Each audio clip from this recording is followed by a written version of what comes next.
Bueno, buenos días. Hasiera emango diogu gaurko Vamos a dar hezkuntza batzordeari. comienzo a la Comisión de Puntuak Educación. aurkeztu aurretik Antes de presentar gaurko los puntos, gonbidatuak aurkeztuko ditut, quisiera Estilaseko presentar en primer lugar a los ordezkariak, invitados, a los irondoan representantes Aitor de Idigoras, Estilas, a mi lado está berarekin batera Aitor etorritako Idigoras, Ana le Isabel acompañan Pérez, Ana Isabel eta Pérez, azkenik finalmente, hirugarrena Emilio Zubia, ongi etorriak tercero es irurogei eta Emilio horratzean Zubia, le doy la Unai bienvenida a Ugalde. los tres, y ahí al Ongi fondo etorriak está Unai lauroi. Ugalde.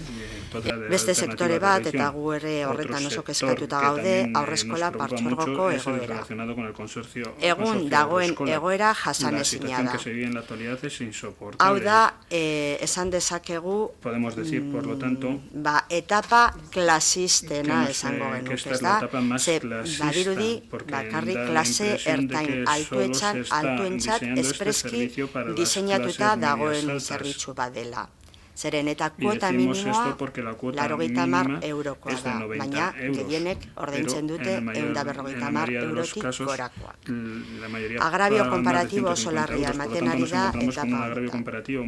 Lan esparruan bertako langileen gerentziek urtetako kudeaketa negargarria egungo egoerara eraman gaitu. Leparteko kontratuen egoera, lekualdatze bilaketaren inguruan egon diren gatazka eta hori guztia suposatzen duen langileen egonezin handia.